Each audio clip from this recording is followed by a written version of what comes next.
starts with breaking news. Breaking right now at 5, we now have our hands on the long-awaited files tied to Jeffrey Epstein's sex trafficking investigation.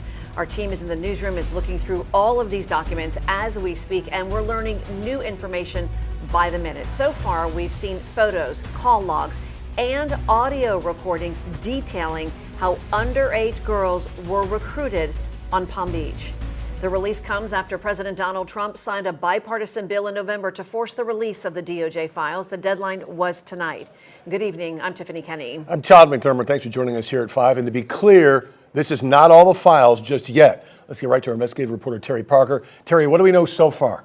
Right. It is an avalanche of information, and we are digging into an enormous amount. I can tell you a lot of the files and photos are redacted, but take a look at just some of what has been released. Here's a picture of Jeffrey Epstein and Bill Clinton. This appears to be on one of the trips to Africa on Epstein's plane. Here is another, apparently from that same trip.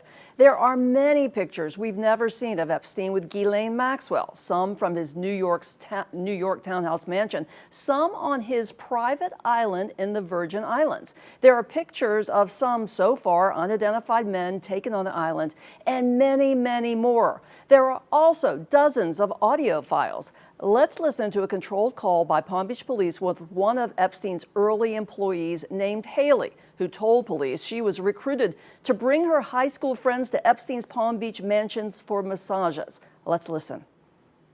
I don't know. You're going to have to talk to him about it. I mean, I don't really work for him like that. I just bring girls to him and they work for him.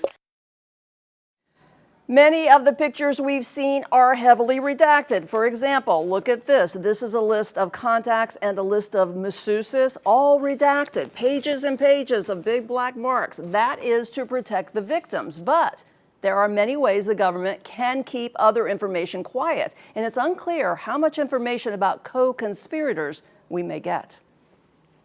I think we'd be lucky if we got anything juicy, anything that mentions co-conspirators.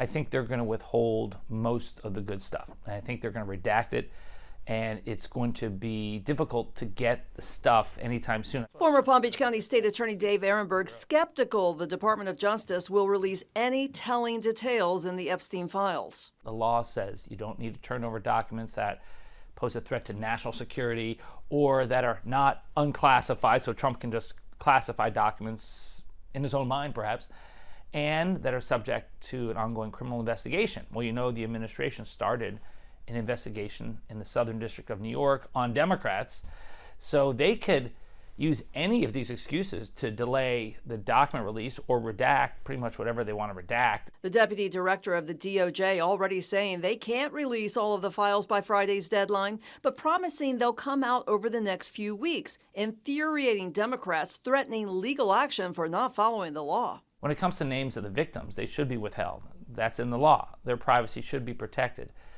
But when it comes to the names of the alleged co-conspirators, it should be game on. That's the whole purpose of the law. Republican Representative Thomas Massie, who sponsored the Epstein Files Transparency Act, says the files should contain that information. The victims' lawyers have been in contact with me, and collectively they know there are at least 20 names of men who are accused of sex crimes in the possession of the FBI. So if we get a large production on December 19th, and it does not contain a single name of any male who's accused of a sex crime or sex trafficking or rape or any of these things, then we know they haven't produced all the documents. It's that simple. And so far, what I've seen, I have not seen any FBI documents that would contain those summaries of interviews from victims that would name names. We have our team going through the files, and we'll have much more of this new trove of evidence in the Epstein files coming up at 6. Terry Parker, WPBF 25 News. And you can count on WPBF 25 News for complete and timely coverage as the Epstein files are released. We'll continue to cover all major developments both on air and online. And be sure to download our app. We'll send out breaking news push